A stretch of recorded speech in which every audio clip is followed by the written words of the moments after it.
الكاتب السعودي سعيد البشري صاحب مقالة عند موتي لن أقلق ولن أهتم بجسدي البالي.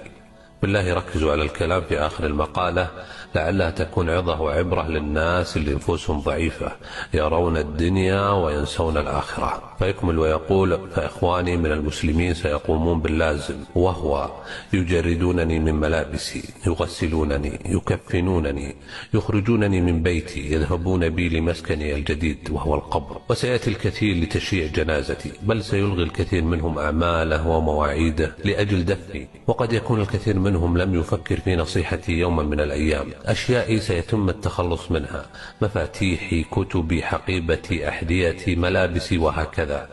وإن كان أهلي موفقين فسوف يتصدقون بها لتنفعني. فتأكدوا بأن الدنيا لن تحزن علي، ولن تتوقف حركة العالم، والاقتصاد سيستمر، ووظيفتي سيأتي غيري ليقوم بها، وأموالي ستذهب حلالا للورثة، بينما أنا الذي سأحاسب عليها. القليل والكثير، النقير والقطمير، وإن أول ما يسقط مني عند موتي هو اسمي. لذلك عندما أموت سيقولون عني: أين الجثة؟ ولن ينادوني باسمي. وعندما يريدون الصلاة علي سيقولون: أحضروا الجنازة، ولن ينادوني باسمي. وعندما يشرعون بدفني سيقولون: قربوا الميت، ولن يذكروا اسمي. لذلك لن يغرني نسبي ولا قبيلتي، ولن يغرني منصبي ولا شهرتي.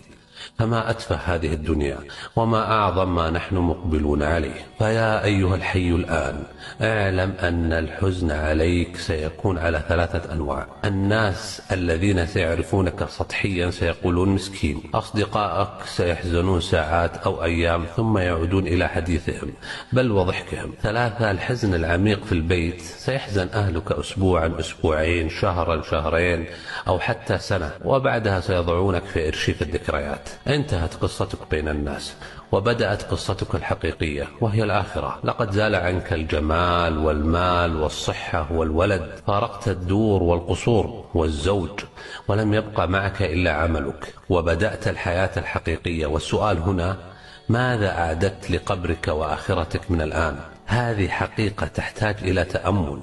لذلك احرص على الفرائض، النوافل، صدقة السر، عمل صالح، صلاة الليل، لعلك تنجو. إن ساعدت على تذكير الناس بهذه المقالة وأنت حي الآن ستجد أثر تذكيرك في ميزانك يوم القيامة بإذن الله. وذكر فإن الذكرى تنفع المؤمنين. لماذا يختار الميت الصدقة لو رجع للدنيا؟ كما قال تعالى: رب لولا أخرتني إلى أجل قريب فأصدق. ولم يقل لأعتمر أو لأصلي أو لأصوم. قال العلماء: ما ذكر الميت الصدقة إلا لعظيم ما رأى من أثرها بعد موته. فأكثروا من الصدقة. ومن أفضل ما تتصدق به الآن 10 ثواني من وقتك لنشر هذا الكلام بنية النصح، فالكلمة الطيبة صدقة.